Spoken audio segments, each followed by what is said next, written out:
esta ocasión pues vamos a cambiar un poco el formato, vamos a hacer una mesa en la que vamos a ver distintas perspectivas de la responsabilidad social. Digamos que vamos a ver cómo se puede crear valor, ¿vale? Con la responsabilidad social e intentar dar continuidad un poco a la discusión que también Menchu haya planteado, ¿no? De la creación de valor dentro del ámbito también de la responsabilidad social, ¿no? Bien, entonces, aunque voy a hacer una pequeña presentación, bueno, empezando por mi izquierda, ya conocéis al director, le tenéis beso al profesor Santiago Gutiérrez, lo tenéis, sois profesor vuestro y por supuesto ya lo tenéis más que conocido.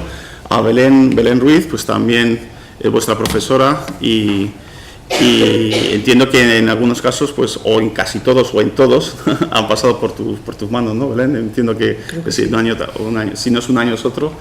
Bien, entonces se incorpora con nosotros Rafa Sancho, que también es profesor de la Universidad de Castilla-La Mancha, en este caso en el campus de Ciudad Real, si no me equivoco.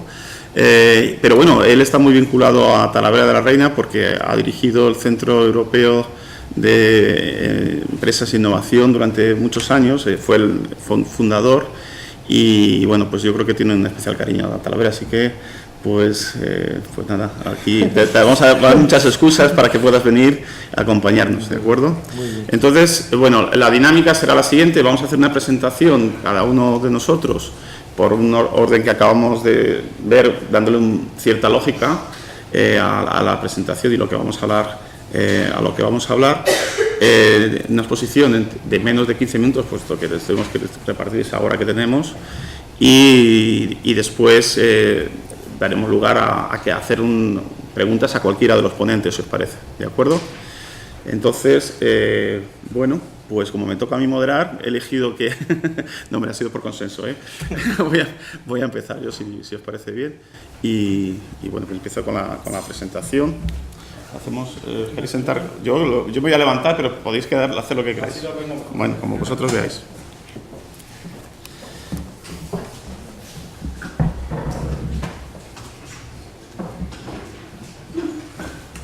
A ver dónde la tengo.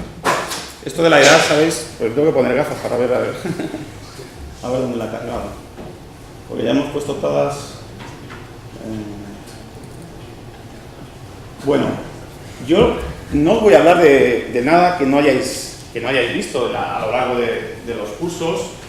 Evidentemente, algunas cosas se ven en la introducción a la administración de empresas, otras cosas se ven más en cuarto.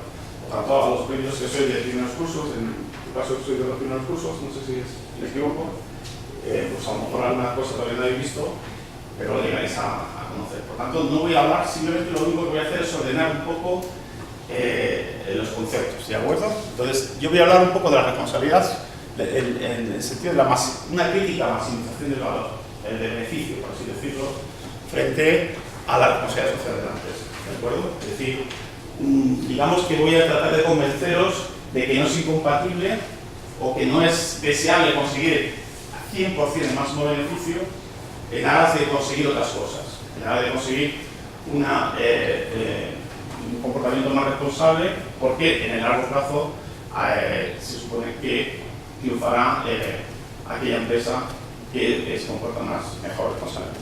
Bien, imaginaos, bueno, esta sería la exposición, yo diría que imaginaos que no tuviéramos objetivos en la vida, ni que nos pusiéramos a andar sin saber dónde vamos, por ejemplo. Pues a las empresas les pasaría lo mismo, ¿no? ¿Qué pasaría si no tuviéramos objetivos? Tenemos que tener siempre un objetivo y los objetivos son deseables, ¿no? Bueno, podríamos definirlo como, bueno, es un estado deseable que la organización interna quiere alcanzar. Bueno, en aras de eso, pues nos movemos, ¿no? En aras vamos tomando decisiones para conseguir un objetivo. Ahora bien, ¿cuál es ese objetivo, no? ¿Y cuál es su función? Bueno, pues el objetivo realmente lo que nos hace en muchos casos es ayudarnos a introducirnos, a presentarnos ante la sociedad. Si una empresa tiene unos objetivos loables, será más fácil que sea aceptada dentro de una sociedad. Si una empresa tiene un objetivo que sea, por ejemplo, la fabricación de armas para venderlas a países del tercer mundo que se están matando, por así decirlo, pues lógicamente tendrá una peor reputación en este caso, ¿no? Que aquellas empresas que, bueno, pues hagan, no sé, por ejemplo, pues cualquier relacionado, digamos, con la salud, por ejemplo, ¿no? Para el cuidado de la salud y demás, ¿no? Por tanto, otra de las cuestiones es que los objetivos nos proporcionan un estándar en lo que medirnos. En la medida que nos vamos acercando a los objetivos que nos hemos propuesto, significa que vamos por el buen camino. Si cada vez nos alejamos de lo que nos hemos propuesto, tenemos que rectificar la decisión, ¿de acuerdo? Y desde luego los objetivos tienen que ser motivadores. Tenemos que poner los objetivos, entre otras muchas características, que nos motiven, que sean alcanzables. Si nos ponemos como objetivo alcanzar la luna, no nos va a motivar ni nos va a nada. ¿Por qué? Porque no vamos a llegar nunca. Ahora bien, si nos ponemos un motivo que sea suficientemente alcanzable, pero con un poco de esfuerzo, evidentemente tendremos a conseguirlo, ¿no? Bien, la cuestión es que esto ya lo habéis visto en vuestras asignaturas. ¿Cuál es el objetivo clásico? ¿Cuál es el objetivo clásico?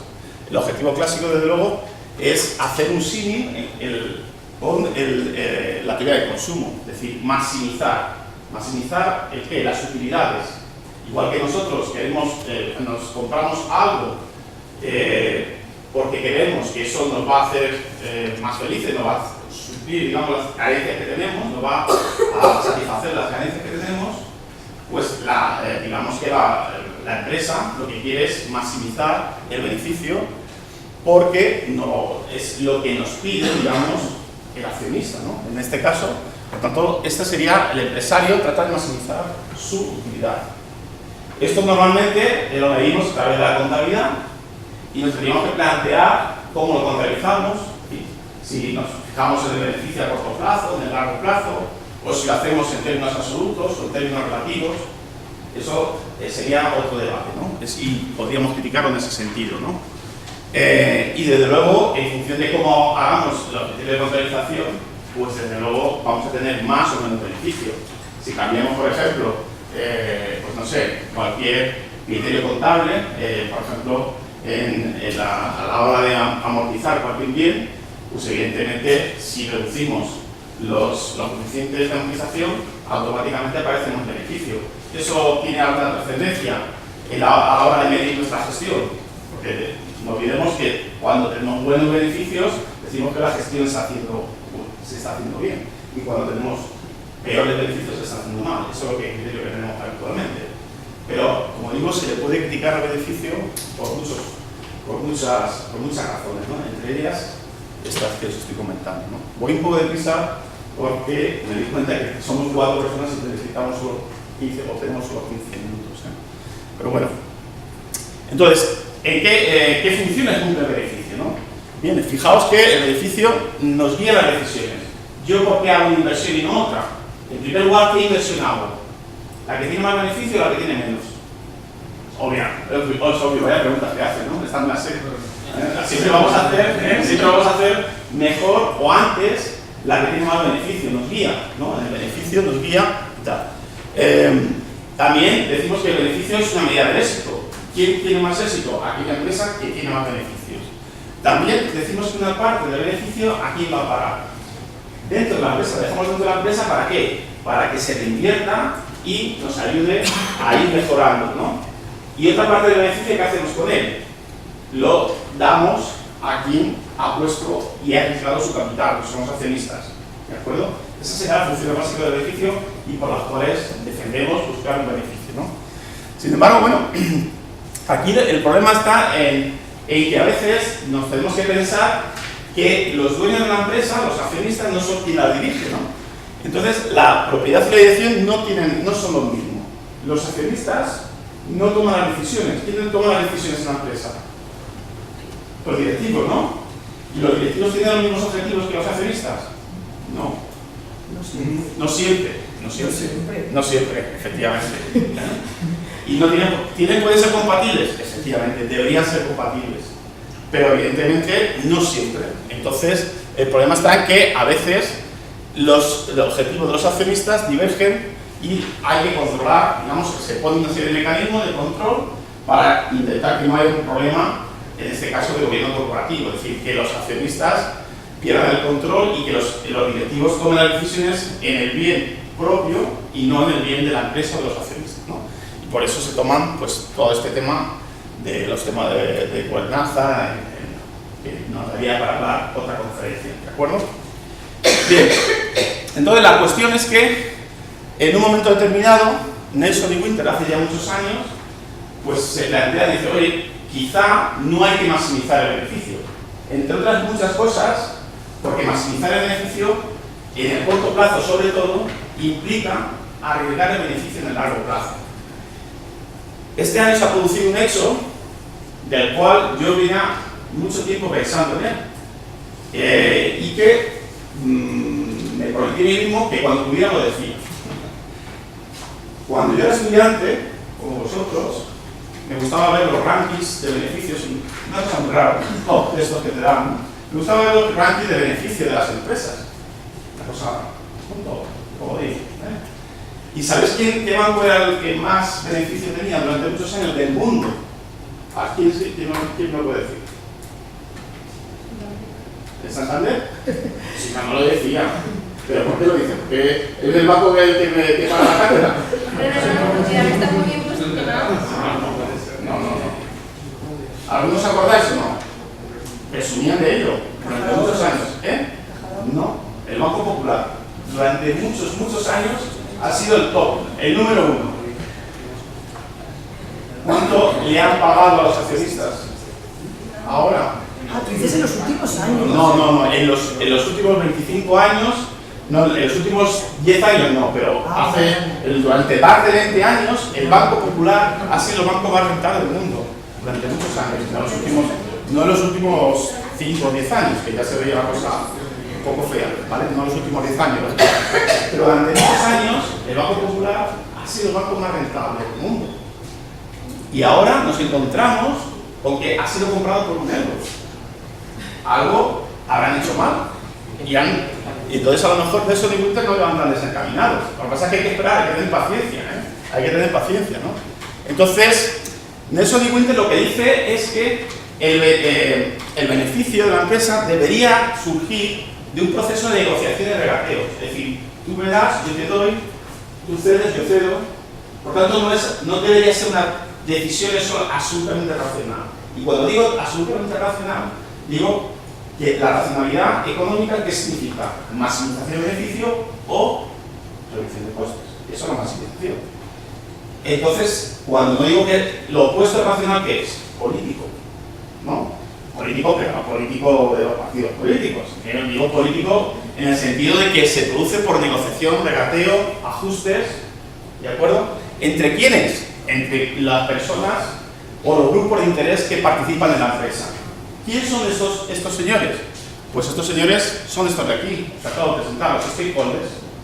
Los que estáis en cuarto, seguro que tenéis una transparencia muy parecida a esta, ¿no? No sé si la misma, vaya. O sea, que... Mucho antes también la tienen, Ya, también, ya, sí.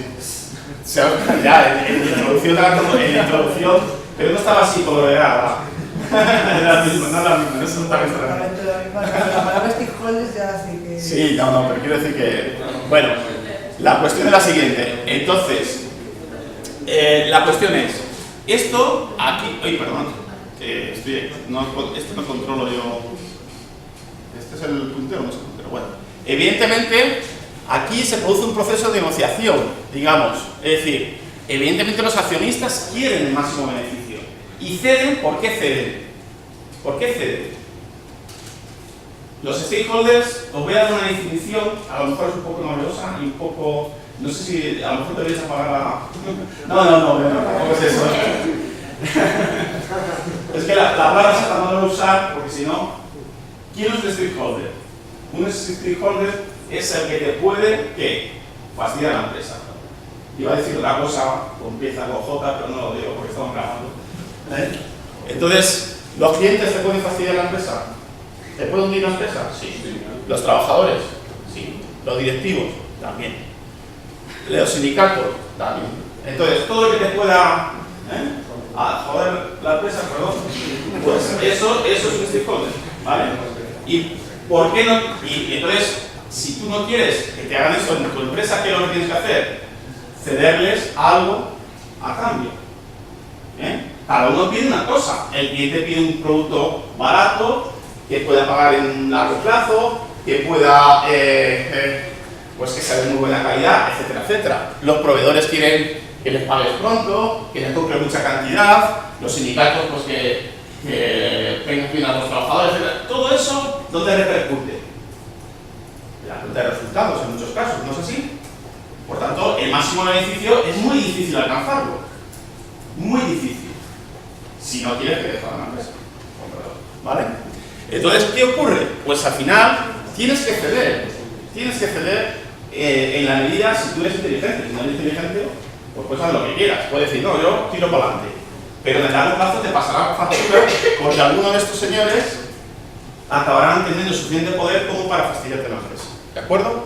Entonces, ¿qué tenemos que hacer? Pues tenemos que localizar quiénes son estos stakeholders y qué poder tienen y qué legitimidad y qué urgencia. Son tres características que tenemos que poner en nuestro objetivo, digamos, ¿no? Entonces, ¿qué ocurre? ¿Cuáles son los que tenemos que poner máxima atención? Los que tienen el número 7, porque tienen poder, legitimidad y urgencia.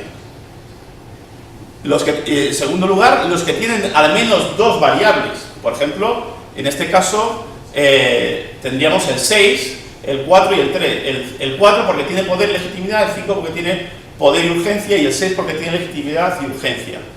Y luego tendríamos los que solo tienen una cosa, que puede ser bien poder, o bien legitimidad, o bien urgencia. En función de eso, ¿qué hacemos? Pues tendrá más relevancia o menos relevancia. Y en función de eso, atenderemos más o menos a sus peticiones, ¿de acuerdo? Y en función de eso seremos inteligentes y no llegaremos al máximo beneficio. Llegaremos a un beneficio razonablemente negociado, ¿de acuerdo? Y al final es algo político. Entonces, es una quimera, el máximo beneficio es una quimera, si queremos sobrevivir. Y la supervivencia, no debéis olvidar que la supervivencia está por encima de cualquier otra cosa. Porque cuando no sobrevive una empresa, ¿qué pasa? ¿Quién pierde? Pierden todos, ¿no? Todos los que estaban ahí pierden. Por tanto, todos estarían dispuestos a ceder algo en aras de un objetivo por encima, que es la supervivencia de la empresa. Entonces, mi planteamiento es que la responsabilidad social, en este caso, es decir, ceder ante las peticiones de cada uno de los stakeholders, tiene que ser tenida en cuenta en aras de un beneficio sostenible en el tiempo y no de un máximo beneficio, ¿de acuerdo? Entonces, el planteamiento que yo hago es este, ¿de acuerdo? No sirve ya de nada las definiciones y todo esto que de esta manera les conté. Entonces, me voy directamente a las reflexiones que tener en cuenta. La maximización de valor, ¿qué significa? Bueno, pues el beneficio para los accionistas es una condición necesaria, pero no suficiente para conseguir el éxito. No nos da el éxito a largo plazo, ¿de acuerdo? Debe considerarse entonces todos los grupos de interés. ¿En la medida que? Bueno, en la medida que tenga más poder, más legitimidad o más urgencia, ¿vale? Y por tanto, otra cuestión importante, la responsabilidad social debe formar parte del plan estratégico de la empresa. Si no, no es creíble, ¿de acuerdo? No es creíble. O sea, el hacer filantropía, el dar donativo, el hacer de vez en cuando alguna cuestión, eso es puro marketing, es greenwashing, es hacer un lavado verde, es otra cosa. Solamente aquellas empresas que integran la responsabilidad social como una herramienta más de la dirección estratégica de la empresa son las que realmente sobrevivirán a largo plazo, tendrán un beneficio sostenible en el tiempo.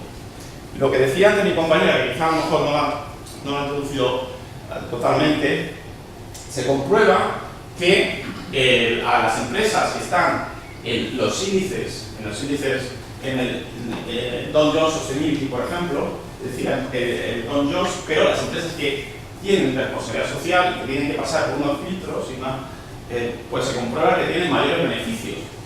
El debate sería, ¿qué es primero, luego la gallina?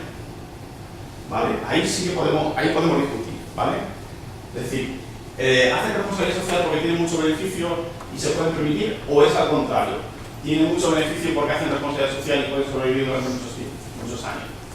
Esto es un debate que nos podría dar para mucho, pero desde luego me quedaría con las dos primeras reflexiones, ¿de acuerdo? Y bueno, yo creo que para introducir el tema es suficiente. Después lo dejamos así, ¿no? No he mirado el tiempo, pero bueno, que sabe que es un poquito. Bueno, ya me he pasado un poquito, ¿qué? Bien, pues pasamos a la siguiente presentación. En este caso, pues nuestra compañera Belén nos va a hablar un poco pues, de la relación entre la reputación y la responsabilidad social. Es decir, bueno, te doy la palabra y nos vas a explicar tú mucho mejor. Tienes aquí el... La verdad es que en este caso viene muy a cuento que hablemos de la diferencia, porque normalmente yo en los trabajos de ingeniería, los temas que proponemos los profesores, yo siempre propongo la reputación corporativa, porque en la investigación, como dentro de lo que es la parte que dedica la investigación es reputación. Y entonces lo que compruebo cuando venís, muchos de vosotros, bueno, nuestros compañeros que ya han pasado por aquí, es que no tienen ni idea de la diferencia que hay entre reputación corporativa y responsabilidad social corporativa. Les suenan los términos, se parecen mucho, muchas R, mucha responsabilidad, reputación, mucho todo muy bonito, pero nadie sabe la diferencia que hay. Entonces, realmente son términos que son muy diferentes, no tienen que ver uno con otro, y sí que son términos complementarios, porque sí que hay un término que depende del otro. ¿Alguien me puede decir qué término depende de cuál? ¿Qué término depende el uno del otro? ¿La responsabilidad social corporativa de la reputación o la reputación de la responsabilidad social corporativa? ¿Alguien realmente me lo puede decir en función de lo que ya ha escuchado durante el día de hoy? La responsabilidad de la reputación. ¿Cómo? La responsabilidad de la reputación. ¿Lo ves? Ahí lo tenemos. ¿No ves? Ya tenemos el guión montado. No, pues no tiene nada que ver. La reputación es un concepto muchísimo más global que la responsabilidad. ¿Qué es la reputación para vosotros? La reputación corporativa, ¿qué significa reputación? Corporativa es de empresa. La reputación la puede tener una persona, ¿de acuerdo? La puede tener una empresa también, la puede tener una institución, pero cuando decimos reputación corporativa es la reputación que tiene una empresa, reputación empresarial, que también se podría decir. Lo que pasa es que tenemos más común la reputación corporativa. ¿Qué es la reputación corporativa?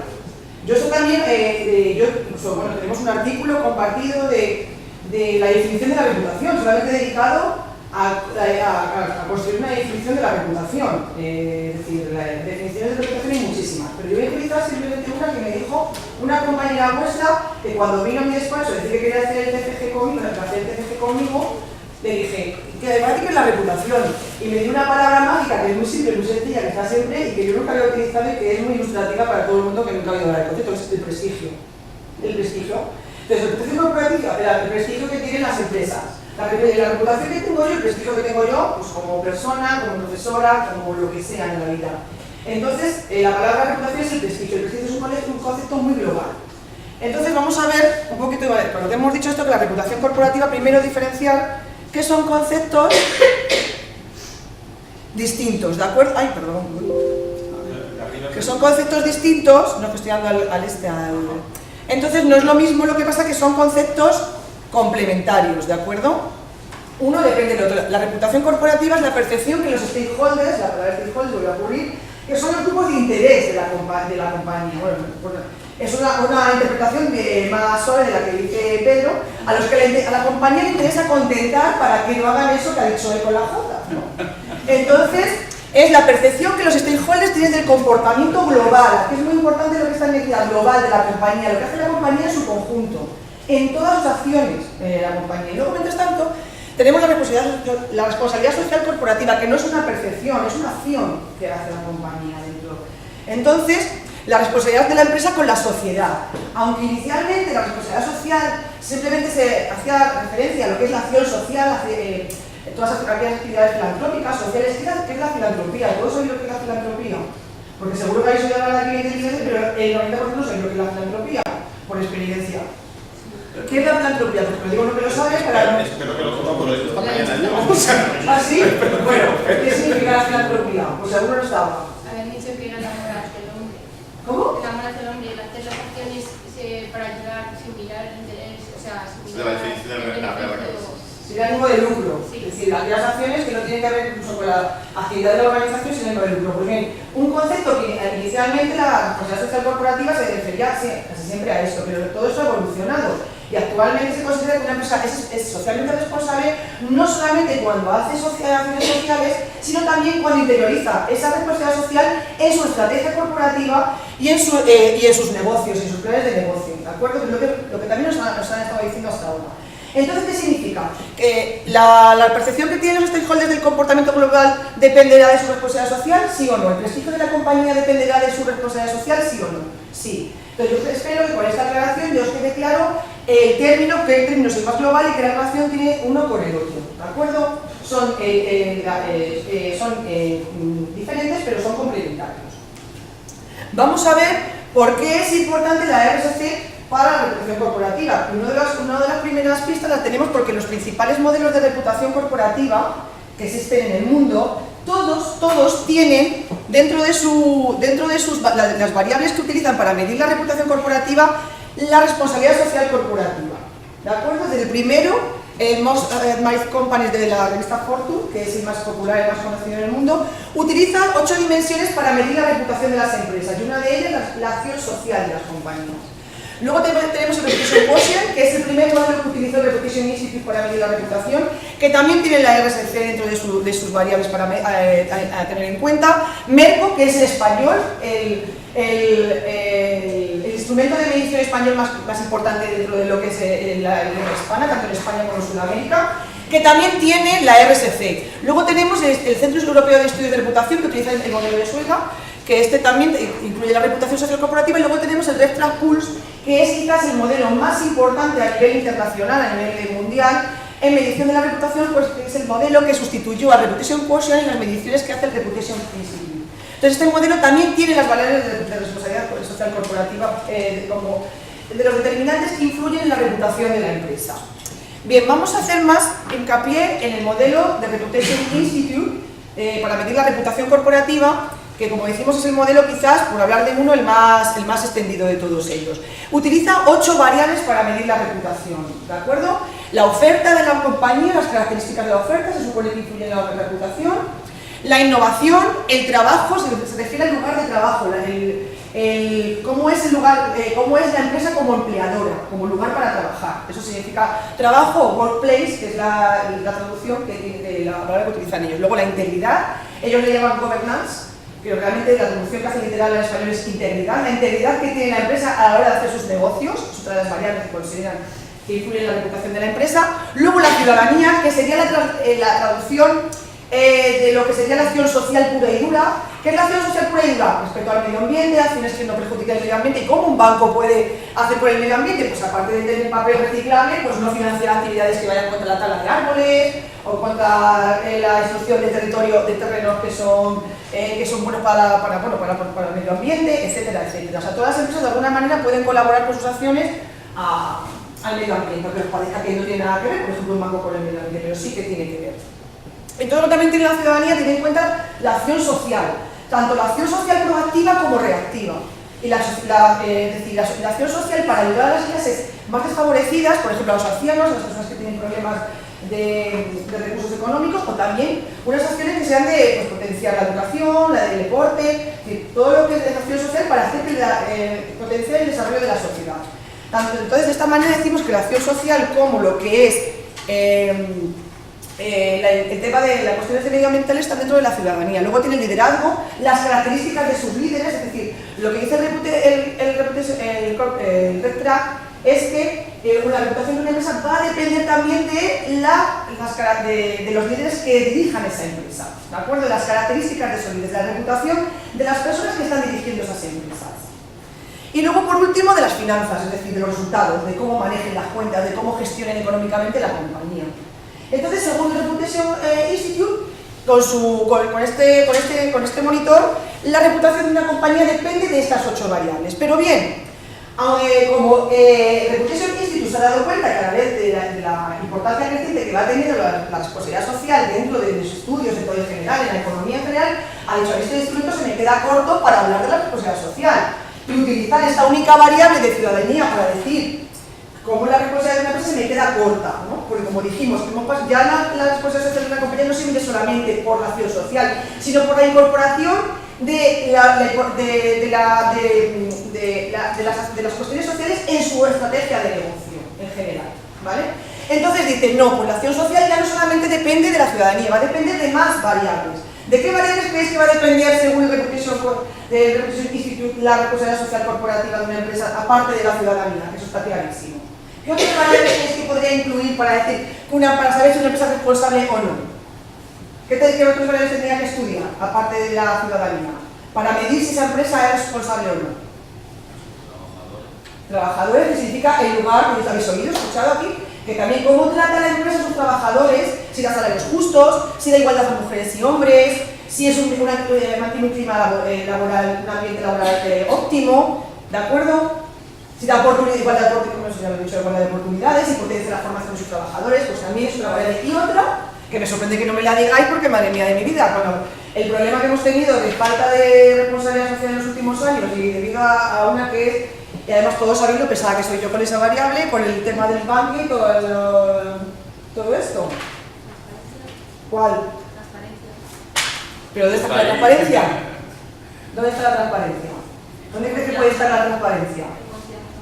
¿En confianza? ¿Dónde está la confianza? No, hablamos de las maneras racionales. Bueno, sí, es que tendría que explicar más el modelo. Hablo de las racionales, de las que están más fuera, de las emocionales no, porque es explicar este modelo que requeriría 2 o 3 clases.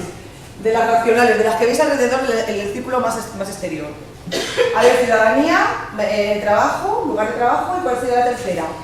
Para saber si una empresa realmente es responsable socialmente en el ejercicio de su actividad económica habitual. A ver, los de primero, que lo tenéis más reciente.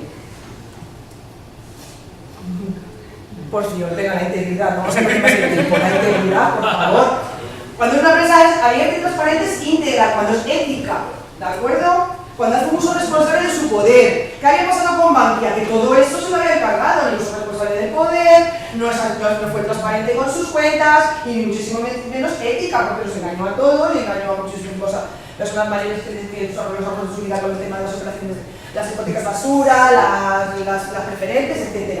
Entonces, lo que nos dice el Reputation Institute es que para medir, que con su monitor que tiene para medir la reputación corporativa, los valores que obtiene de lugar de trabajo, de integridad y de ciudadanía son los que utiliza para medir lo que es específicamente la responsabilidad social corporativa de esa empresa, el nivel de percepción que el mercado tiene de la responsabilidad social de esa empresa.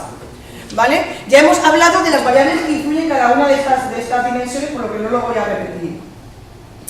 Entonces, en España, en la medición del Reputation Institute de la reputación de las empresas españolas, lo que nos dice es que de media la importancia relativa que dan los españoles a cada una de estas dimensiones a la hora de valorar una empresa son las que figuran aquí.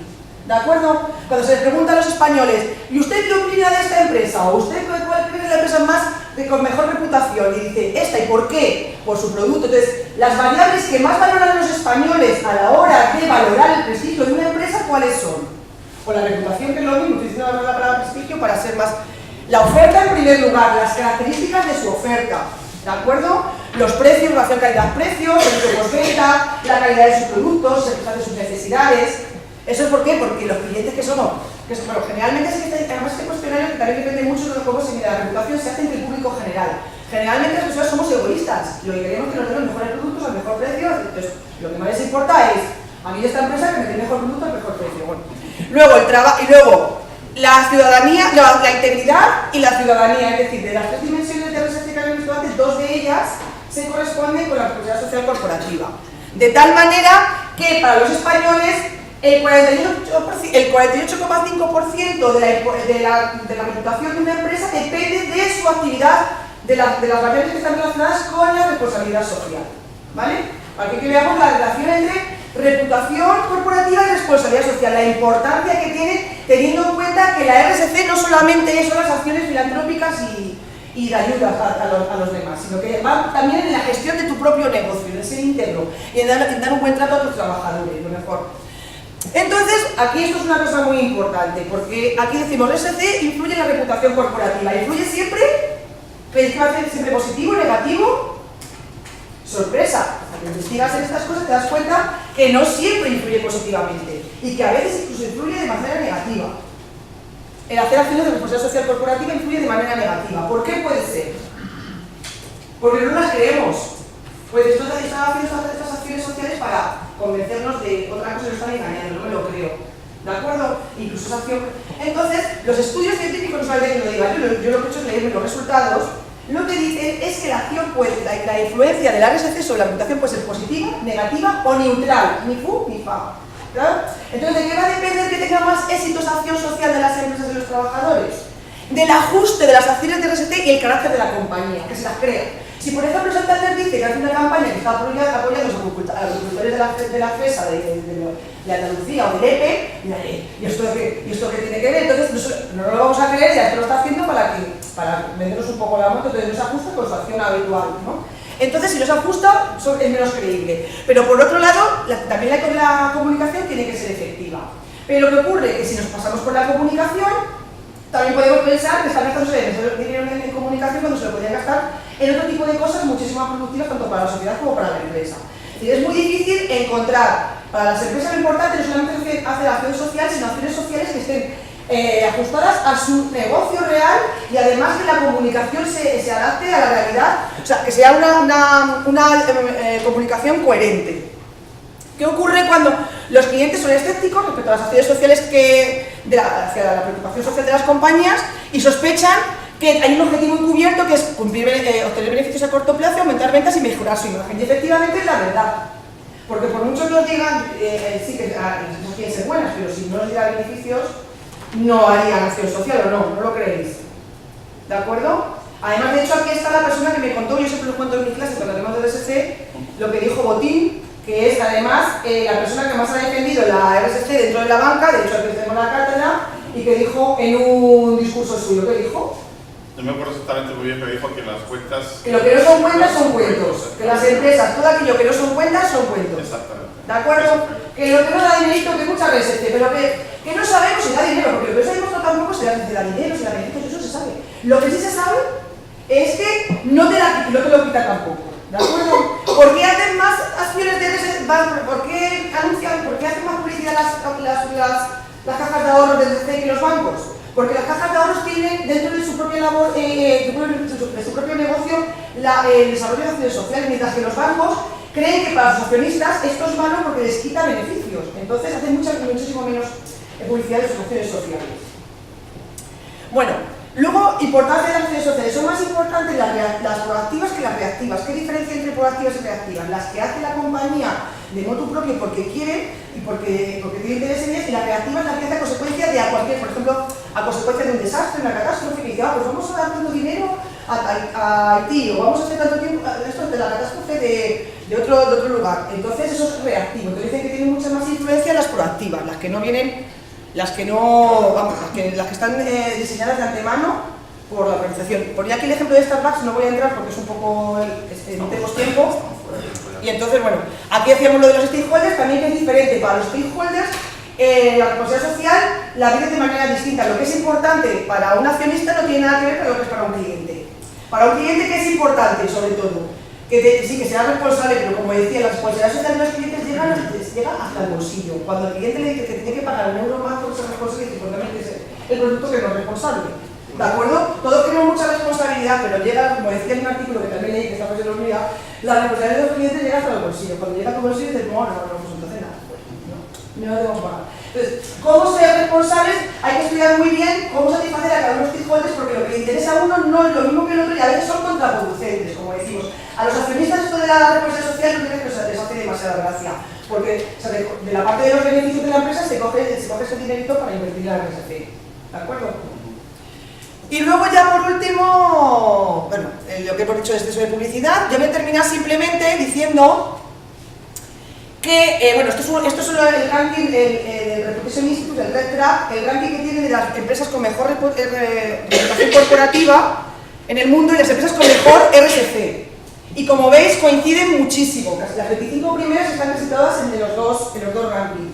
Salvo en el caso, por ejemplo, de Nike, quizás Nike arrastra todavía el problema que tuvo con aquello del trabajo en China, etcétera, el trabajo infantil, y como ves, pero la mayoría de las empresas coinciden en los dos rankings. Esto podemos analizar más, es muy, además de lo más divertido de la presentación, pero no nos da tiempo, o sea que vamos a seguir para que tengáis una idea global, ¿de acuerdo? IKEA también, un ejemplo, IKEA, ¿dónde está IKEA? ¿Dónde está por aquí? Por aquí, aquí el 13. y que está aquí pero no está aquí. También porque tiene una política del tema de los árboles, la madera que utilizo, que la gente sabemos porque lo hace promoción de ello.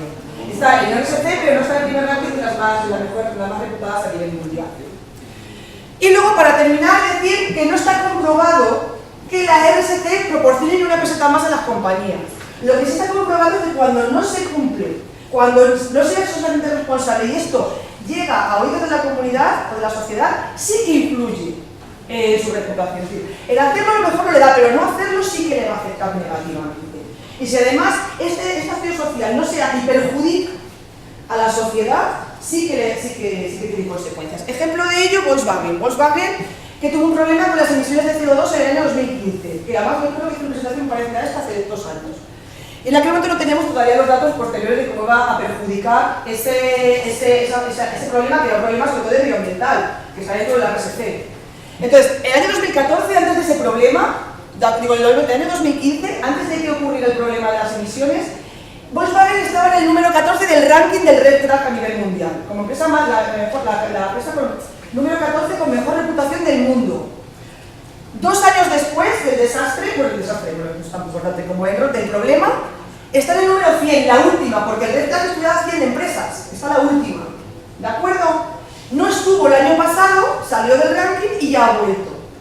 De todas maneras, es un despropósito que ya empiecen a tener el número 100. ¿Eso qué significa también? Que las empresas, cuando tienen buena reputación, cuando tienen un problema, si han tenido buena reputación previa, se recuperan mucho antes que aquellas empresas que tienen problemas y no tienen una buena reputación previa. ¿De acuerdo? Como digo, esto también lo podemos analizar muchísimo más, pero esto es el mensaje global que quería que os quedara. Y luego tenemos el caso de Bankia. El caso de Bankia también fue un problema, ¿creéis que es un problema de responsabilidad social? Aparte del financiero, por supuesto, pero ¿qué es lo que más penalizaba, lo que más castigaba a la sociedad, lo que menos le gustaba, lo que más penalizó? Pues el engaño, la falta de transparencia, ¿de acuerdo? Y como podéis ver aquí, esto es la reputación que tienen las empresas, los 4, en medio de la crisis, la reputación que tenían los 4 bancos más importantes de España, ¿de acuerdo? Y el valor que tenían para cada una de sus dimensiones. Como vemos, Santander, por ejemplo, tiene la mejor reputación global y de fiabilidad también es la más potente y el liderazgo, porque, joder, Botín, ¿quién no conoce a Botín? Sin embargo, ¿quién es el presidente del BBVA? No sabemos quién es. Pues sí lo sabemos, pero vamos, es muchísimo menos famoso, Botín es muchísimo más mediático. Entonces se ve como reflejado, como vemos, los 3 bancos, BBVA, Santander y la Caixa, se reparten un poco el protagonismo dependiendo de la dimensión. La Caixa es la más importante en el RSC porque las cajas de ahorro siempre son tradicionalmente han estado mucho más vinculadas en acciones sociales que los bancos. Sin embargo, mirad Bankia, qué desastre, aquí. Tiene muchos menos valores respecto a sus competidores directos, es la parte verde, Bankia. ¿Y dónde está más afectado sobre todo el liderazgo? El liderazgo porque se consideró que los culpables de la catástrofe de esta fue de los presidentes. Y luego también tenemos la integridad, ¿de acuerdo? Que es una de las reglas del RSC que también es importante la integridad, que no fueron íntegros, no fueron transparentes, no fueron éticos y cumplieron todas las reglas del gobierno corporativo responsable. Y ya está. Pues muchas gracias, Belén.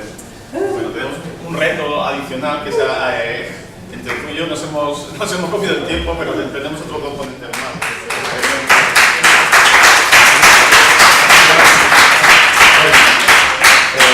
Retos mayores hemos tenido, ¿no? O sea, Santiago nos va a hablar fundamentalmente de uno de los stakeholders más importantes, que es la parte de trabajadores, ¿no? De hecho, hemos coincidido hasta ahora todos con ponentes, ¿no?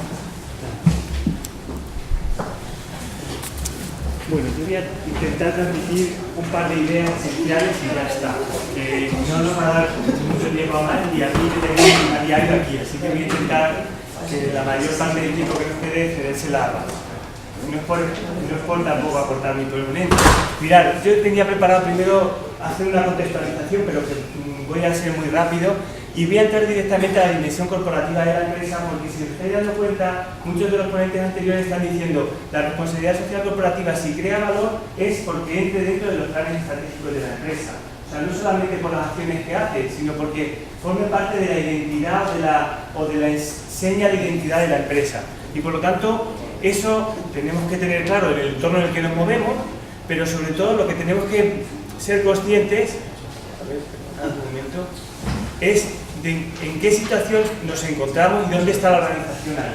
Mirad, yo quiero que tengáis en cuenta que dentro del sistema de valores que pueden formar la identidad de una empresa, con los conceptos de filosofía, cultura y estrategia, ahí es donde nosotros vamos a tener que identificar los potenciales, fijar nuestros objetivos y luego alcanzarlos a través de una serie de acciones o de actuaciones que nosotros llevemos a cabo. Si la empresa fija criterios de responsabilidad social, pero no están insertos en esa dimensión corporativa de la organización, pues en el momento en que haya un problema económico, en el momento en el que suceda algo, eso se cae. En el ámbito de los recursos humanos esto lo vemos mucho más rápido, porque en la filosofía empresarial lo pone, el principal activo de nuestra empresa es el capital humano, pero luego no invierto nada en ello. O en cuanto hay problemas económicos financieros, me cargo los planes de conciliación de vida laboral y familiar, o quito las ayudas del plan de acción social, o quito recortes, ¿vale? Antes habéis tenido algún debate entre lo que era un coste, porque claro, aquí estamos hablando de la repercusión de las acciones que nosotros hacemos en el valor de la empresa. Y el problema aquí está en el valor de la empresa. ¿Cómo valoramos la empresa? El debate que establecís antes es el beneficio. Y tú diste con la clave. No sé si te diste cuenta, pero diste con la clave. Porque el problema está en entender que la inversión que yo hago en responsabilidad social, y esta es la palabra clave, inversión, no es un coste para la empresa. Eso será un coste para los de contabilidad, para el general contable, pero no para mí como empresario, si está dentro de esta dimensión corporativa. Y sobre todo cuando hablamos del capital humano. Porque bueno, si hablamos del medio ambiente, de la sociedad, parece que es un poco más allá. Esta mañana lo veíamos, ¿no? Con la tierra, con la parte de geología, con el consumo de agua. Bueno, pues parece que es como un paso más allá. Pero cuando hablamos del capital humano es que estamos hablando del compañero de la mesa de al lado. Y cuando hablamos de capital humano estamos hablando de nuestro jefe, de nuestros subordinados, de nuestros colegas en realidad. Por lo tanto, o lo insertamos aquí o va a ser difícil que nosotros podamos llevar a cabo políticas que sean sostenibles y que entendamos que es una inversión que estamos haciendo. Yo diría un paso más de lo que estamos viendo. Estamos haciendo una inversión sin esperar nada a cambio, que luego va a repercutir. Y yo ya estoy convencido de que lo hace, y los estudios de políticas de alto rendimiento y de alto compromiso están dando esos resultados en la mayoría de los casos. También depende de las situaciones, en la mayoría de los casos. Pero lo que sí que tenemos que tener claro es que si no está aquí dentro, esto no sirve para nada. Porque yo ahora lanzo una campaña, a mí me han llamado de veces de empresas para decirme, ¿por qué no tienes a mis empleados y les das un curso de motivación? Y hago un sondeo previo entre los empleados y digo, mira, ahí vas a entrar tú. Porque después de lo que están haciendo año tras año y de cómo está el clima laboral, ahí que les voy a explicar de motivación. Si no les pagas horas extras, si trabajan como negros, si no tienen en cuenta ninguno de las actividades adicionales que hacen, no están nada comprometidos. Es lo que podríamos denominar la alienación del ser humano. Nosotros tenemos que integrarlo. Hemos hablado también en otras ponencias de la dignidad de la persona, ¿no? Pues ahora tenemos la oportunidad de demostrárselo que le trato de igual a igual a ese empleado o a ese compañero, ¿no? Por lo tanto, esto, si no es dentro de la dimensión corporativa de la empresa y del desarrollo estratégico, no sirve para nada, ¿vale? Mirad, aquí tengo una transparencia que nos relaciona ambas cuestiones. Por un lado los resultados humanos y por otro lado los resultados técnicos. Y tenemos que identificar dónde nos queremos situar. Porque podemos buscar acciones que sean ineficaces y antivaliosas. ¿Qué pasa ahora? Bueno, acciones que no creen valor económico y que tampoco creen valor en el sentido humano.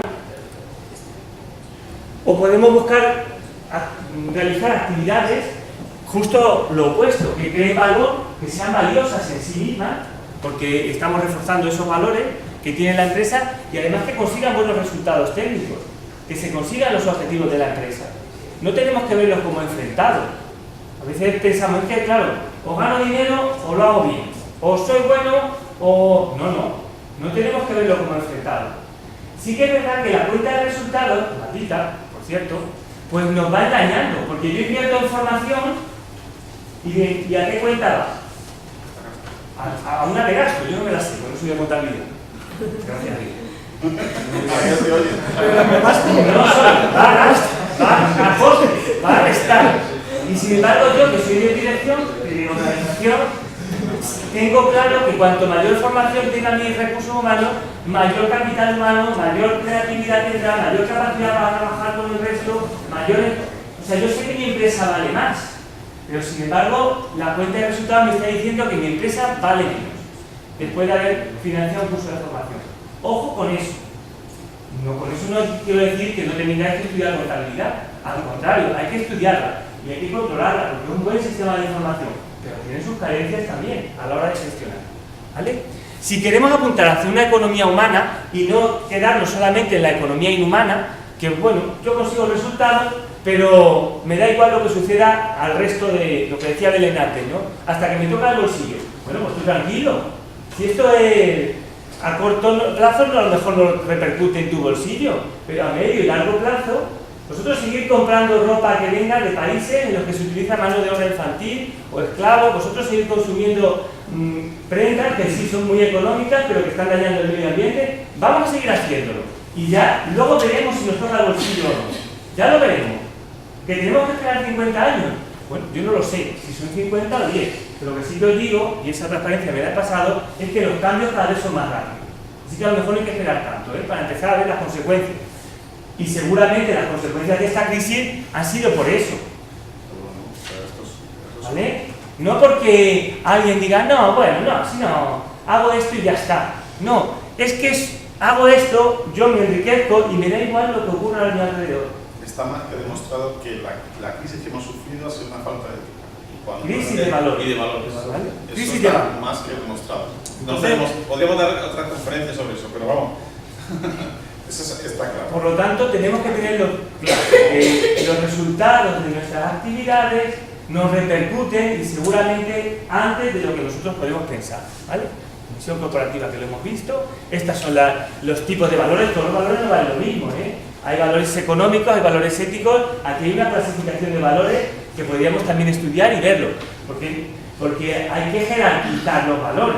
No es que yo como soy justo, no es que yo como soy muy transparente, no es que yo como soy muy abierto, o bueno, hay jerarquía.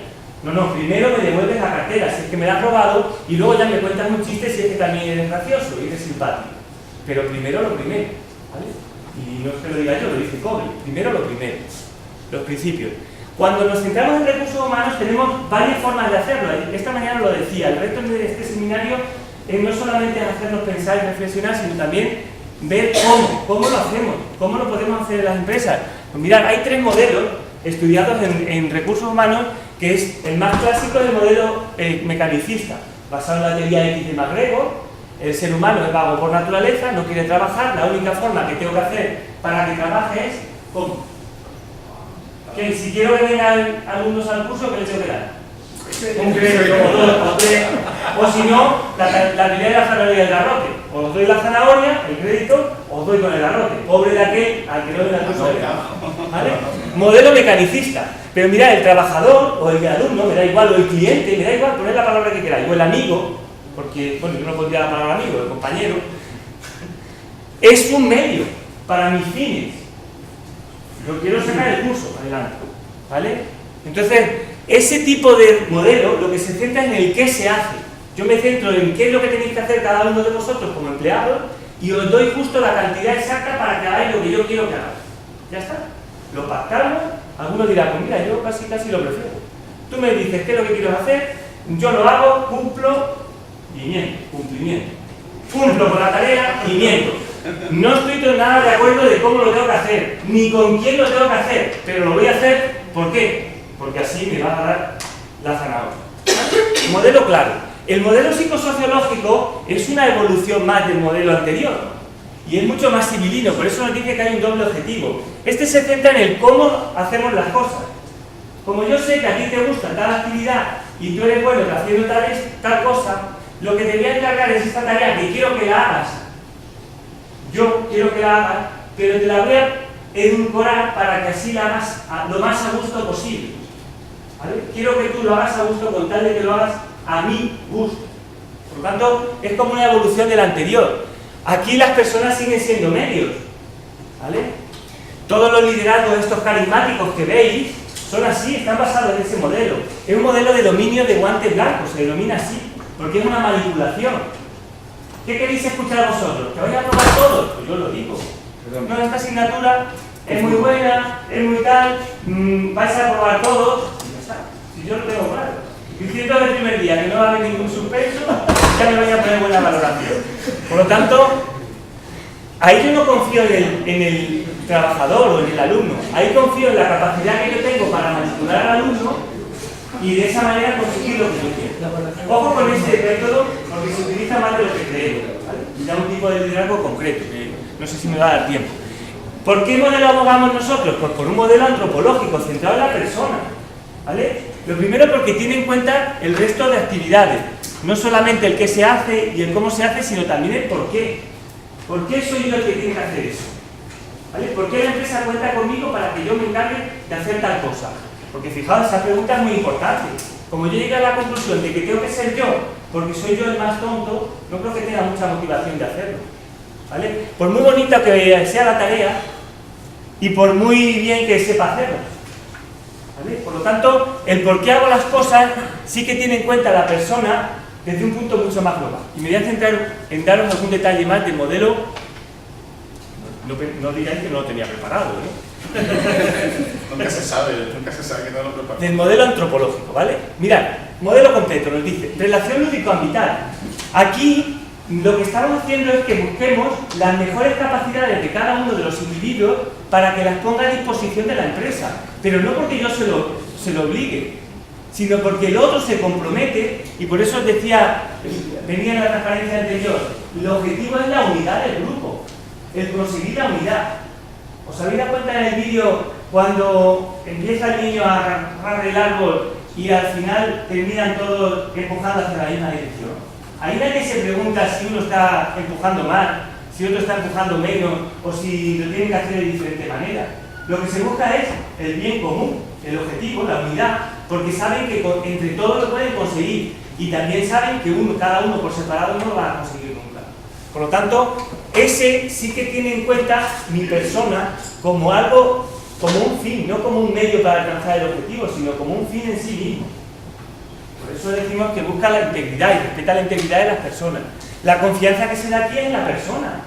Y ojo, la confianza interpersonal no hay certeza matemática. Yo puedo confiar en la otra persona porque no me ha fallado.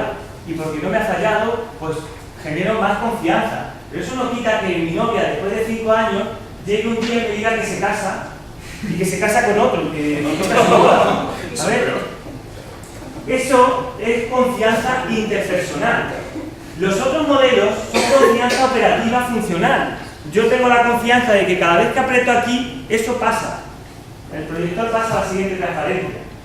O tengo la confianza de que cada vez que os pongo el crédito, os matriculáis. Obtengo la confianza en que cada vez que os ofrezco un castigo, os propongo un castigo, reaccionáis a ese castigo. Por lo tanto, son modelos diferentes de gestión, ¿vale? Se busca la unidad y mirad lo que genera ilusión, genera cooperación, genera colaboración, participación, respeto, metas comunes, alto grado de satisfacción. ¿Eso qué es lo que genera en la empresa? Dos cosas muy importantes que son necesarias a día de hoy: la innovación a través de la creatividad.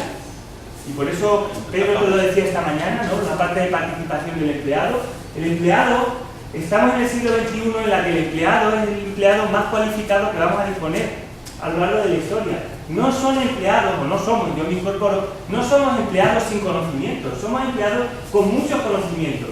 Y estamos en un entorno en el que más sabe no es el que está más arriba de la organización. Por lo tanto, la voz del empleado y la participación del empleado es esencial para la competitividad empresarial. Por eso no está reñido. No está reñido. Es que es necesario. ¿Vale? Mirad, ¿y el cómo? Pues nosotros tenemos un diseño de prácticas de alto rendimiento, de alto compromiso, llamarlas como queráis, de alta participación, porque tiene varios nombres en la literatura, en la cual eso hace que el personal se pueda comprometer porque se siente a gusto en esa empresa y lleva a cabo acciones, pues, de que cuando hay que arrimar el hombro, claro que hay que arrimarlo. Pero claro, el empresario también lo tiene que arrimar cuando no le queda más remedio. Si a la primera de cambio lo que hace es despedir, yo muchas veces cuando recurre a los despidos digo, si es que esa es la política más fácil de reducir costes, de un día para otro, ya está, la cuenta de resultados arreglada. Y también la pérdida de capital. Y no solo la pérdida de capital de los que se van, la desmotivación de los que se quedan. Porque la sensación del que se queda con la maleta hecha pensando que el siguiente soy yo, vamos, yo no sé vosotros, Pero si yo veo que de aquí para allá le piden a todos y a mí me han dejado justo en la línea, tonto sería, ingenuo, si pensara que yo no voy a ser el siguiente. No, es que yo, como me llevo bien con mi jefe, ya, bueno, no te preocupes, que si lo ha hecho con otro, ese es el valor de la justicia, ¿no? Si ha sido injusto con los otros y no se lo merecía, tranquilo que pronto te tocará a ti, no te preocupes. Entonces, si yo me quedo con esa sensación, no creo que incentive mucho en la colaboración, la participación y el desarrollo o el desempeño de esa empresa. Más bien, tendré mi maleta preparada, me formaré bien fuera y estaré pendiente de ofertas de empleo de otras instituciones en las que me encuentre más a gusto, aunque cobre menos dinero. Y yo sé que esto vosotros no lo entendéis ahora. Porque vosotros, si os hago una encuesta, le voy a decir que el principal motivador del empleado va a ser él. Y es mentira. El 80% de los directivos a día de hoy estarían dispuestos a reducir su salario por tener más tiempo para poderlo pasar con su familia. Así que, ojo con lo del dinero, como único motivador. El dinero vale para el modelo mecanicista. ¿Por cuáles son las omisiones a los otros modelos? Porque el modelo mecanicista, cuando se te acaba el dinero, ya no tengo trabajo. A cambio, porque yo lo cambio cromo. Y el modelo psicosociológico, ¿qué es lo que pasa? Que yo puedo decir que las cosas van muy bien y que esto es fenomenal y demás, pero cuando el otro se encuentra ante la verdad de las cosas, ante la realidad de las acciones, pues, y de que ha sido manipulado y de que se ha sido aprovechado a favor de otro, pues claro, normalmente no nos suele gustar. Y entonces ese día decimos, mira, he hecho esto otro, pero como me has usado, y del uso al abuso va un paso. Has abusado de mí, he hecho todo lo que me has pedido y a cambio he recibido esto, pues ahora prepárate. Porque muchos empleados, vosotros en recursos humanos también lo veréis. Ahí también la entrevista de salida, cómo se despide al empleado. Ahí el gran reto es que el empleado se vaya de la empresa y siga hablando bien de nuestra empresa. Claro, no es fácil. Pues ahí tenéis las claves. Diseño de puestos de trabajo amplios, reclutamiento selectivo. Yo siempre hablo aquí de la persona funcional o de la función personal. La persona que se tiene que adaptar al puesto de trabajo o el puesto de trabajo que se adapta a la persona. Bueno, trabajo en equipo, promoción interna, formación extensiva, seguridad en el empleo, un montón de variables que tenemos a nuestra mano para poder comprometer y fidelizar al empleado, ¿vale? A nivel interno. Y aquí tenemos pues características que tendría que adquirir también el directivo y que son necesarias para que poder conseguir esa generación de valor a través del capital. ¿Vale? Pues con esto termino la intervención y damos paso a muchas gracias.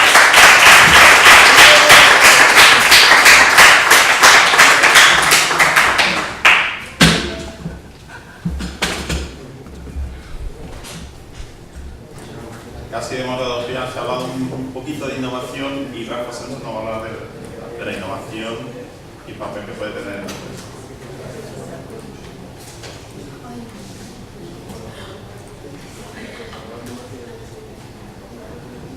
¿No has escuchado? ¿No?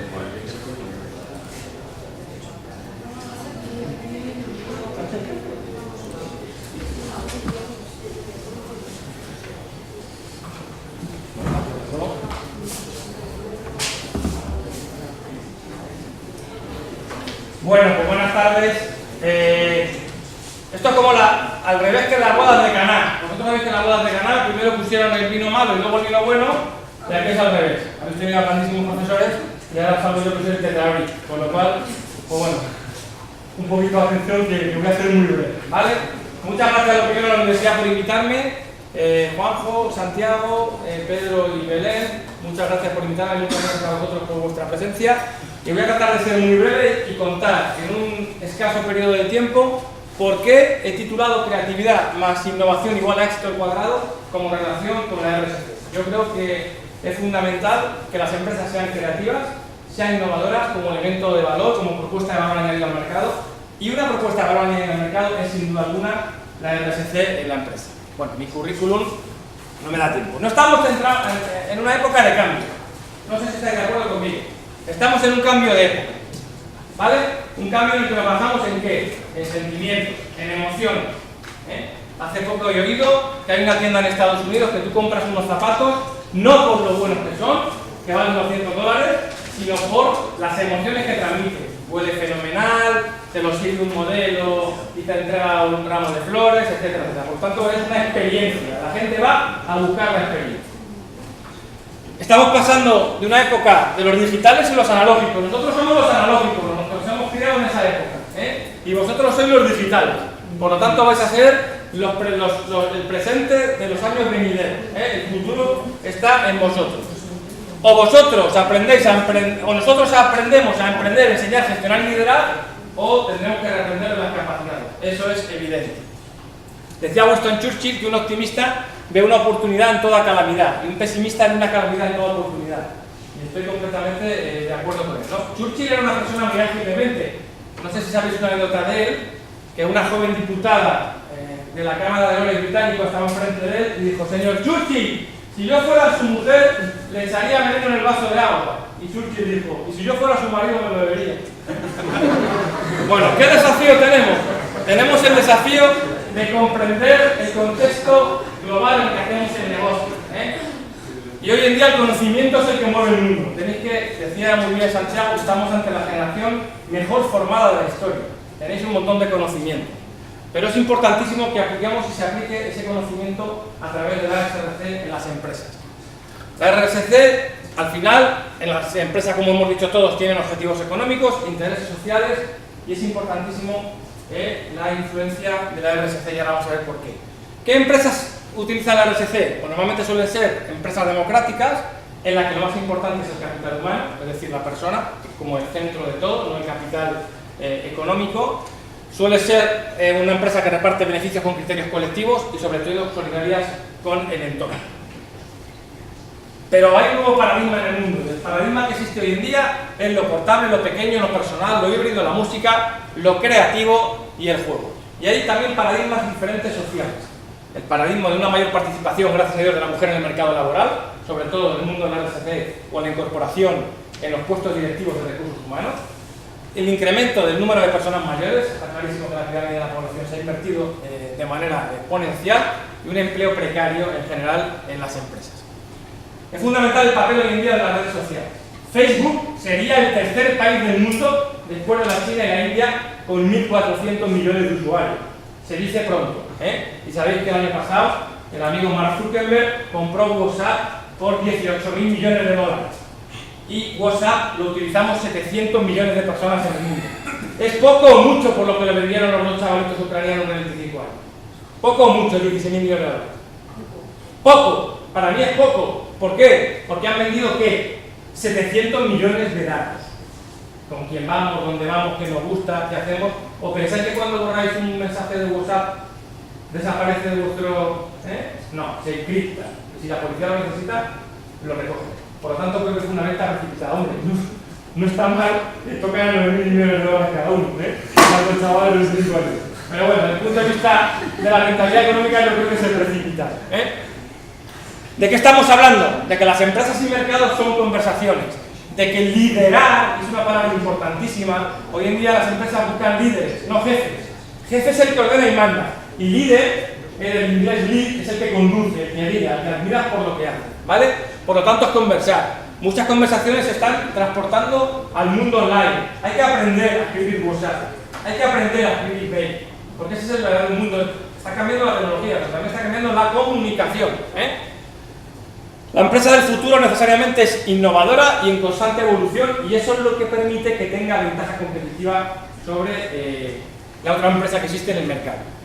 Según el informe del grupo de expertos de la Comisión Europea de Emprendimiento, hay que fomentar la RSC como forma de ampliar el desarrollo sostenible empresarial endógeno y perdurable en el tiempo. El crecimiento económico depende cada vez menos de grandes compañías y más de pequeñas empresas. Y las empresas pequeñas también pueden implantar la RSC, porque es mucho más fácil aplicar unos cambios en una pequeña empresa que no en una gran empresa. Por lo tanto, serán más empresas de éxito, mayor formación a nivel temprano y mayor inversión por estos proyectos que llevan implícito un contenido social importante. ¿El origen de la innovación cuál es? Pues hay 5 cuestiones fundamentales que nos distinguen al ser humano del resto de las especies, en general, salvo alguna excepción. Podemos pensar, podemos hablar, podemos imaginar, podemos construir y podemos sentir.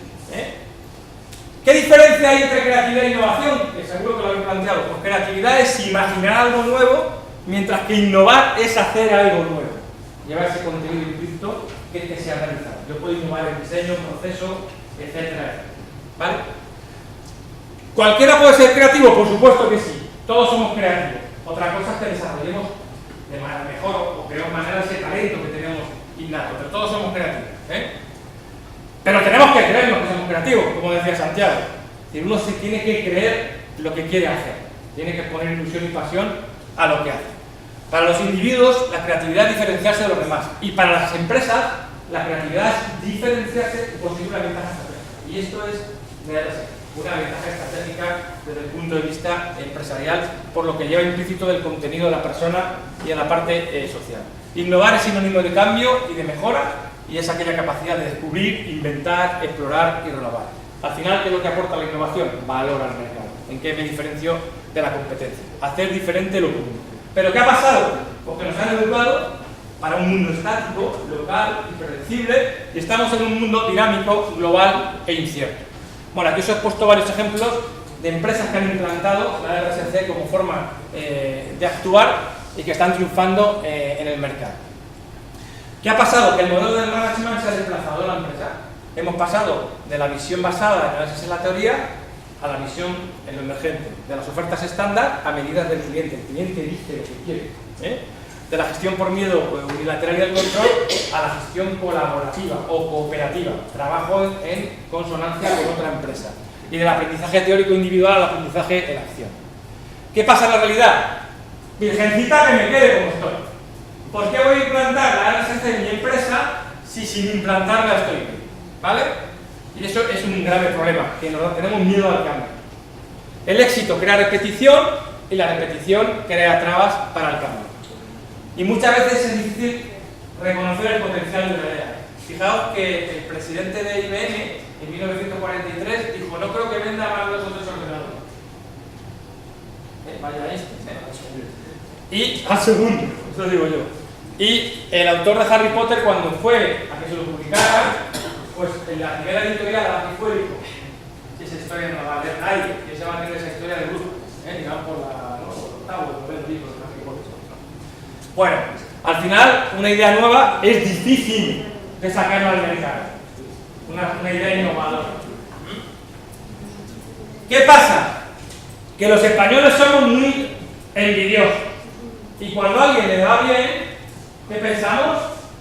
Cuando el vecino que tenemos al lado, en nuestro chalet, se compra un mejor coche o arregla la casa que decimos, ¿dónde estará metido este? Pues con el sueldo que tiene su mujer, no da para esto. Para un día 8 no da. Pero ¿por qué no nos alegramos de bien ajeno? Si a alguien le va bien en tu entorno, seguro que a ti te va a ir bien. ¿Vale? Pero somos especialistas en eso. Y cuando alguien monta una empresa, en España hay 3 frases que la suelen matar.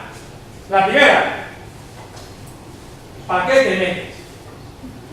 No te metas en eso, hombre, con lo gusto que estamos. La segunda: ya aludimos a lo que decía Santiago, al bolsillo. Te vas a arruinar, Belén, no te metas en eso. Ya le damos donde duele, te vas a arruinar. Y la tercera: cuando vemos que ha triunfado, ya lo sabía yo. ¿Vale? Somos así, y con la innovación pasa esto, que somos muy reticentes y nuestras propias frustraciones las queremos trasladar a los demás. Ejemplo de creatividad por excelencia: el Circo del Sol. Cambió el paradigma de la creatividad en el circo. Los mejores artistas del mundo, música, vestuario, etcétera, etcétera. ¿Qué ventajas tiene la RSC? Voy a pasarlo por encima porque lo habréis visto a lo largo de todo este curso de verano. Pero la persona es lo primero, me quedo con eso. El capital humano es el centro, lo más importante son las personas. Y aquí aparece una palabra interesantísima, que es el talento. Y el talento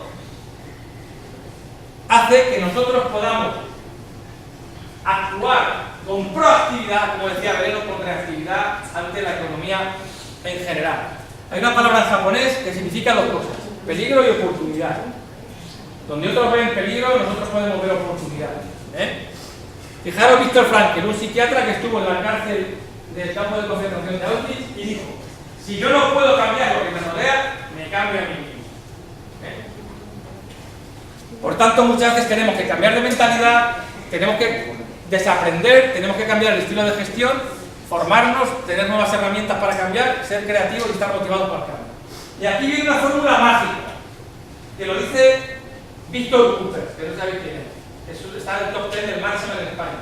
Y dice, la V es nuestro valor, lo que valemos, cada uno de nosotros.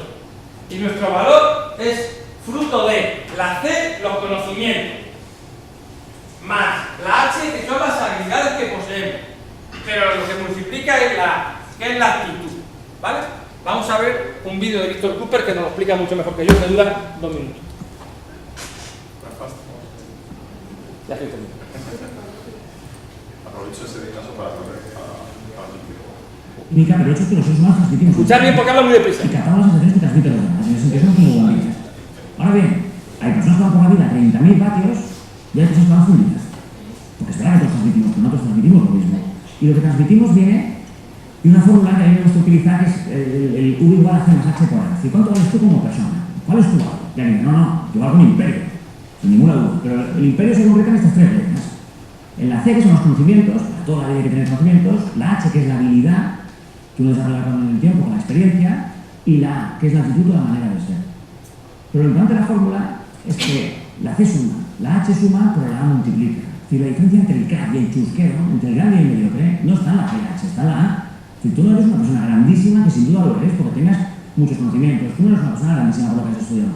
Tú eres una persona grandísima por tu manera de ser. O sea, tú no hay nadie que te aprecie porque tengas un posgrado, nadie te aprecia por tu nivel de inglés, ni por los años de experiencia que tienes, ni por tu cargo en la tarjeta. A ti te aprecian por tu manera de ser. Y todas las personas fantásticas tienen una manera de ser fantástica. Y todas las personas de mierda pues tienen una forma de ser de mierda.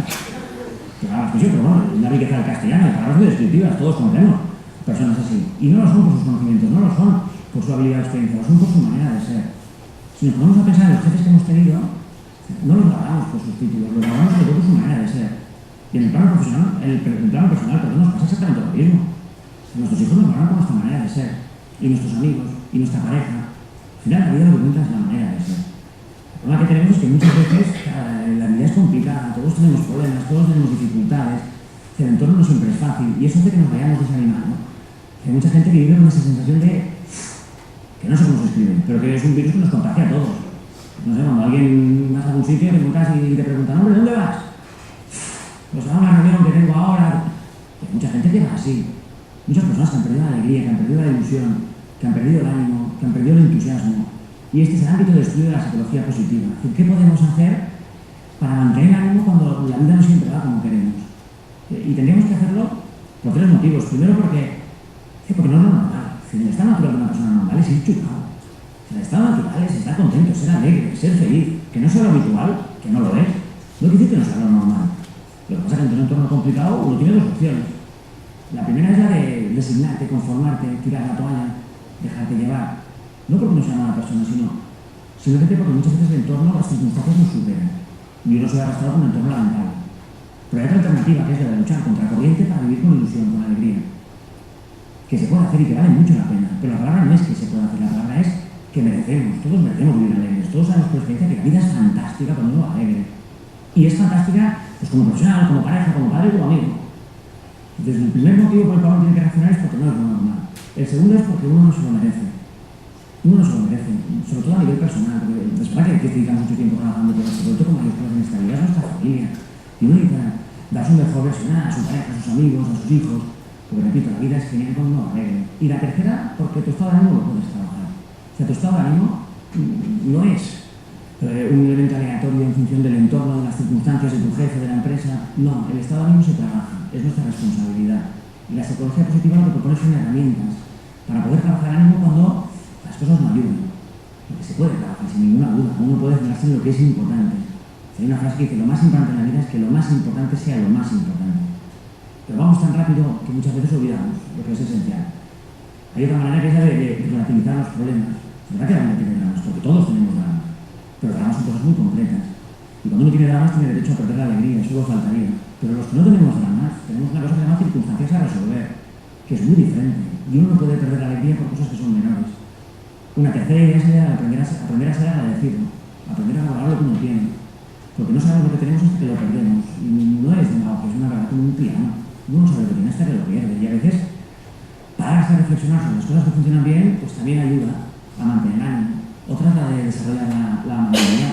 En fin, la psicología positiva te propone muchas ideas y muchas herramientas prácticas, aplicables, útiles. Ninguna demagógica. No estamos para hablar de demagogia ni para ir por la vida como ilusos, sino estamos para intentar luchar para ser lo mejor que podamos llegar a ser, y eso depende de nuestra actitud, de nuestra manera de ser. Pero nos da la vida.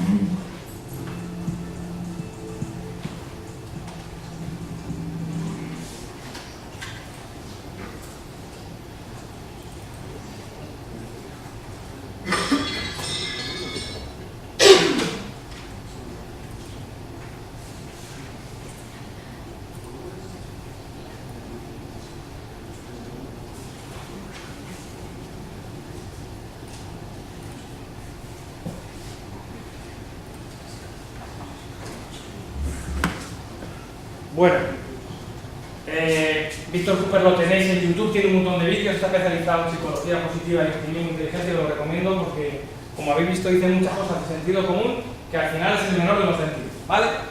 Como no tengo tiempo, que está Pedro ahí, 20 segundos, 10 palabras para innovar. Una, que observéis todo lo que os rodea, fundamental. No se puede innovar si no observamos y contrastamos opiniones, ¿eh? 2, que converséis. Al final las conversaciones siempre son enriquecedoras. Discutir no es malo. Lo que pasa es que los españoles lo aplicamos en un sentido peyorativo. Discutir es aprender, tener diferentes puntos de vista. 3, desarrollar. De vez en cuando salid de vuestra zona de confort. Es bueno. 4, atreveros. Tenéis que tener ese pepito grillo interno que diga hazlo. 5, adelante. Hay que seguir. Si nos equivocamos, nos levantamos. Si nos encontramos un obstáculo, nos rodeamos. Es fundamental en nuestro desarrollo.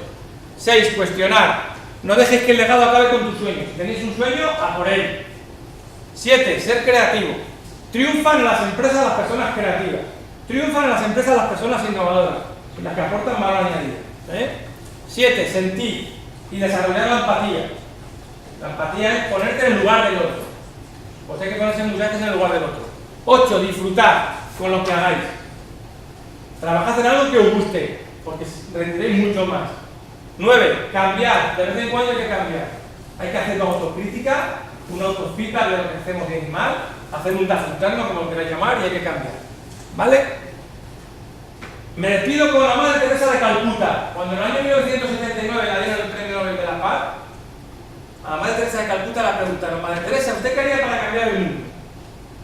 Y ella, que era una persona chiquitita de altura pero con un gran corazón, dijo: ofrecer una sonrisa como la que me ofrecen todas las mañanas mi hijo Pepe y mi hijo Rafa, que antes de que digáis nada, no es adoptado el rubio, sino el mío. Vale, muchas gracias.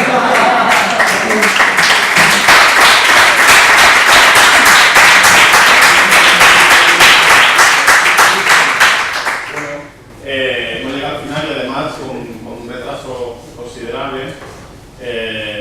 Bueno, no sé si dejamos alguna pregunta. Yo creo que es casi mejor que nos dirijamos a... Vamos a hacer un pequeño descanso de todas formas, ¿no? Yo creo que tenemos que hacer una pausa de café. Si hay una pregunta constructiva y demás, y si no, lo haríamos en esta pausa de café. ¿Soy yo el que tengo que hablar o después? No, ahora sí, luego Vamos a hacer un pequeño descanso. Hacemos un descanso, llevamos 2 sesiones seguidas, ¿te parece? Bien, yo creo que vamos a ver, nosotros, para hacer un pequeño resumen de lo que hemos dicho, simplemente decir que al principio hemos empezado a hablar de que lo importante no era tanto el planteado un reto de un cambio de paradigma de la maximización del beneficio a tener otras en cuenta a las personas, digamos. Hemos dado continuidad también con la reputación, es decir, bueno, hemos visto que el valor de la reputación, bueno, primero que el concepto de reputación no es el mismo que el de responsabilidad social, sino que es mucho más amplio de reputación, y la responsabilidad social es una de las variables, y dentro de esa responsabilidad social decimos que la integridad es una de las variables más valoradas aparte del bien, ¿no? También hemos visto que la persona ocupaba un lugar importante dentro de las empresas, ¿no? A través de la comunicación que nos ha hecho Santiago, y que precisamente si creemos que hay valor tenemos que invertir y no gastar en recursos humanos. Y por otra parte también tenemos actitud de innovación para crear ese valor que nos parece, ¿no? también, no solamente su exposición, sino también a apoyar en este gurú del Mansen, sino que la actitud se multiplica y que sería lo que realmente era. Entonces, esto, en mi opinión, sería el resumen de esas 4 ponencias.